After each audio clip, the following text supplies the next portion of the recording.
안녕하십니까. 양심과 상식TV 운영자 철학박사 표석환입니다. 반갑습니다.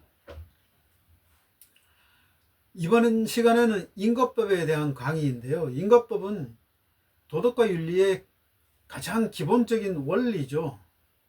그래서 동서양에서 인과법에서 다루고 있는 것을 먼저 살펴보고요. 그리고 형이상학과 인과법을 살펴보고 우리 현실 사회에서 이러한 인과법을 어떻게 적용하고 판단할 수 있을지에 대해서 편하게 논의를 해보겠습니다. 이 동서양을 막론하고 도덕의 기본 법칙은 인과법에 있습니다. 인과법이란 모든 행위에는 반드시 그에 상응하는 결과가 뒤따른다는 법칙입니다. 불교의 인과응보 개념이 인과법의 가장 고전적인 예의고요.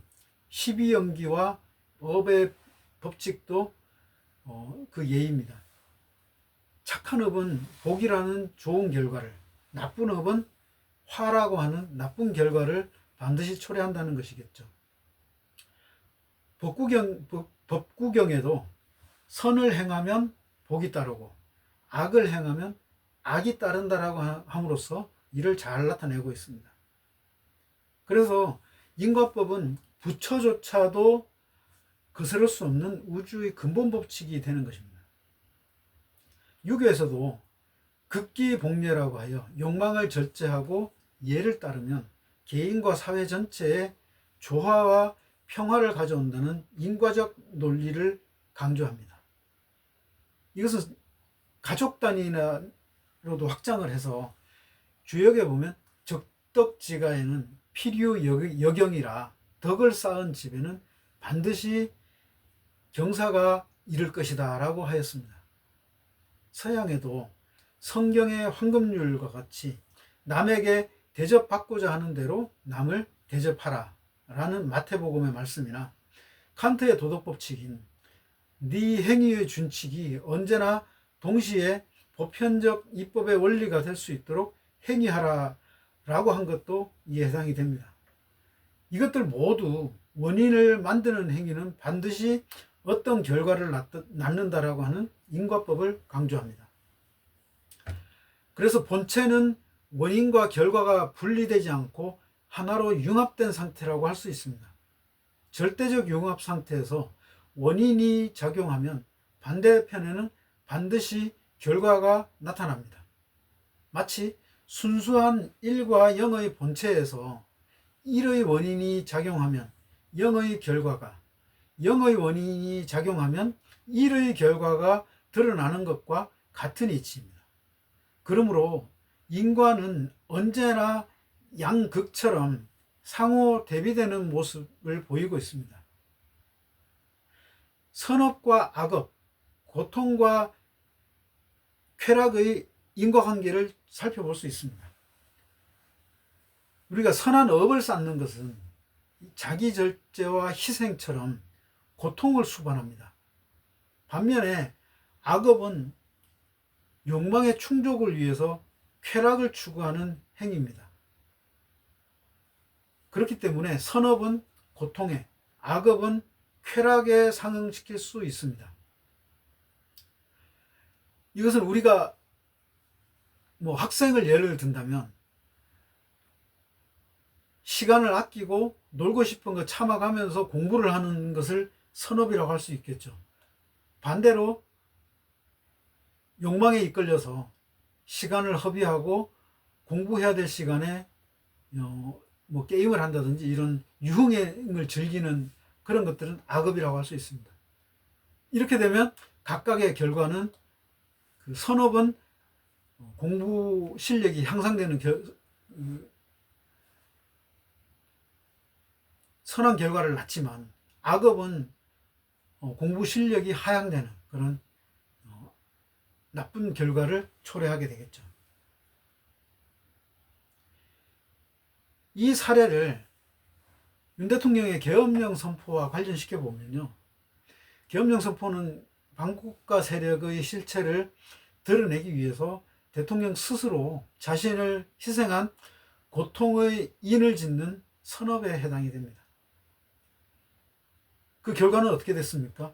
국민에게 정의로운 사회를 돌려주는 쾌의 과로 귀결이 됩니다.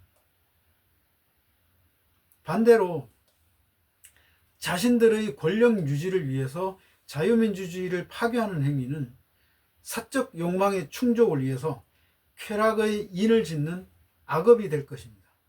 그 결과는 속세의 형벌과 윤회의 업보와 같은 고통의 과로 돌아올 것입니다. 자, 이것을 사회 문제로 확대해 보겠습니다.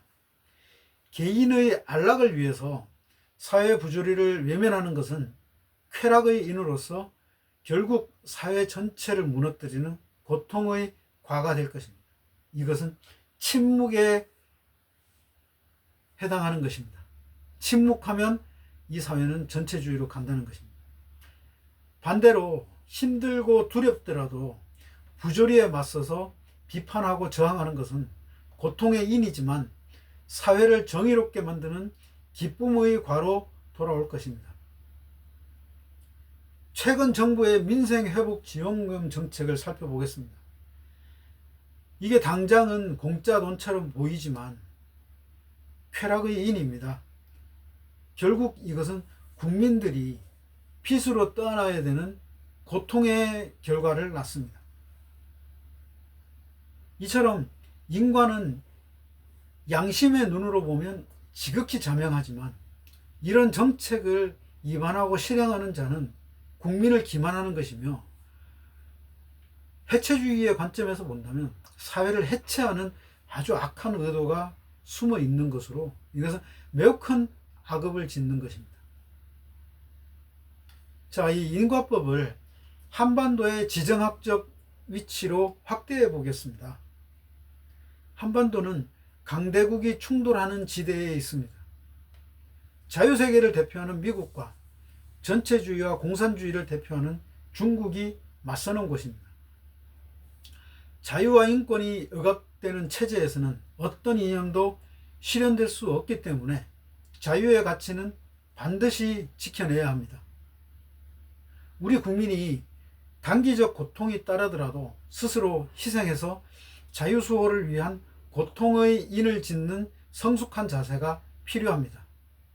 이것이야말로 후손들이 자유롭고 민주적으로 살아갈 수 있는 기쁨의 과를 받을 수 있는 최소한의 조건이 되는 것입니다.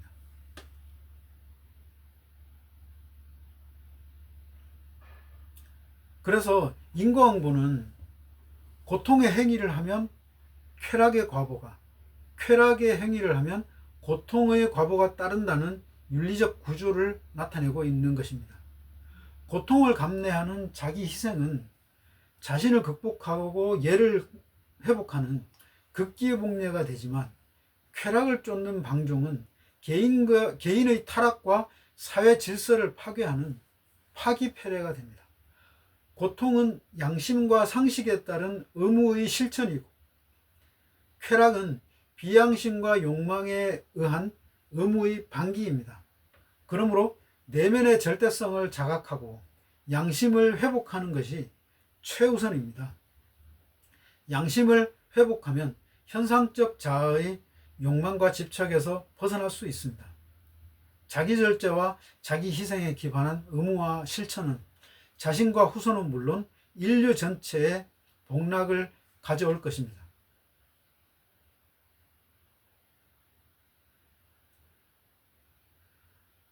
다음으로 양심과 실천의 이율배반을 살펴보겠습니다. 도덕률과 법률은 모든 인간의 내면에 내재한 절대성, 즉 양심에서 비롯됩니다. 그런데도 인간은 잘못된 줄 알면서 그것을 어기곤 하는데 이것은 양심과 실천 사이에서 발생하는 모순, 즉 이율배반을 보여줍니다. 이 모순을 극복하려면 내면의 절대성을 자각하고 양심을 회복하는 것이 필수적입니다. 양심을 회복하면 쾌락을 쫓는 행위는 반드시 고통으로 돌아온다는 인과응보의 법칙을 스스로 자각하게 됩니다. 이러한 자각이야말로 고통의 과를 피하고 선업을 행하는 동기가 되는 것입니다. 쾌락을 쫓는 자가 자기 집착은 본체의 절대성에서 분화한 이원성은 곧 양변에 대한 무지와 집착에서 비롯됩니다. 예컨대 1 또는 0, 남성과 여성, 자유와 민주와 같이 양변의 한쪽 극단에 집착하면 불의의 인식이 이루어지지 않아 본체의 순수함으로 회귀할 수 없습니다. 인간사회의 부조리와 악업은 모두 양변의 집착에 뿌리를 두고 있습니다. 따라서 우리는 양변의 편향에서 벗어나 둘이면서 둘이 아닌 이불이, 다르면서도 다르지 않은 이불이의 인식을 견지해야 합니다. 이것은 곧 현상의 1과 0, 즉 분별하는 양변에서 본체의 순수한 1과 0 통합된 실제가 되겠죠. 이것으로 회귀하는 인식의 변화를 나타냅니다. 양변에 대한 집착에서 벗어나면 사욕은 소멸하고 더 이상 현상적 자아에 얽매이지 않게 되므로 무아의 경지에 이를 수 있습니다. 그리하여 상대적 분별의 세계를 넘어 본체에 깃든 절대 긍정과 통합의 인식으로 나갈 수 있습니다. 마지막으로 양심과 상식의 유래에 대해서 한 번 더 살펴보도록 하겠습니다. 양심은 이성의 명령이며 이성은 본체의 절대성을 인식하는 근거입니다. 본체의 절대성은 현상의 상대적 양변을 넘어 본체로 회귀하라는 명령을 내포하며 이성 안에는 본체로 돌아가려는 의지가 내재합니다. 따라서 양심은 좋고 싫음에 따른 선택이 아니라 반드시 실천해야 하는 명령의 울림입니다. 도둑질하지 말라, 부모에게 효도하라와 같은 도덕 법칙은 선택의 여지가 없는 명령입니다. 이것을 어기면 도덕적 비난은 물론이고 심한 경우에는 법적 처벌까지 따릅니다. 이처럼 도덕 명령이 강조되는 이유가 바로 칸트의 실천 이성 비판에 담겨 있습니다. 양심은 본체로부터 나오고요. 상식은 양심에서 비롯됩니다. 따라서 상식에 따라 판단하고 행동하는 것이 곧 선업에 이르는 길입니다. 그러나 오늘날은 상식이 무너지고 비상식과 몰상식이 만연한 시대입니다. 그럼에도 불구하고 양심과 상식을 자각하여 살아간다면 우리는 후천의 새로운 질서에 동참할 수 있을 것입니다. 본체의 항상성과 절대성은 양심과 상식의 실천을 추동하며 이것은 방안의 수많은 등불이 충돌하지 않고 조화를 이루어 공간을 환하게 비추는 것과 같습니다. 반면에 현상의 무상성과 상대성은 욕망을 자극하여 비양심과 비상식을 부추기는데 이것은 약육강식의 동물세계에 비견될 수 있습니다. 이상으로 절대성 철학 강의 전체를 마치도록 하겠습니다. 이까지 따라오신 구독자님께 유튜브 보시는 분들께 진심으로 감사드리고 여러분들의 인생에 그리고 삶에 그리고 각종 판단에 저의 이 작은 강의가 도움이 되기를 진심으로 바람하지 않겠습니다. 이상으로 강의를 마치겠습니다.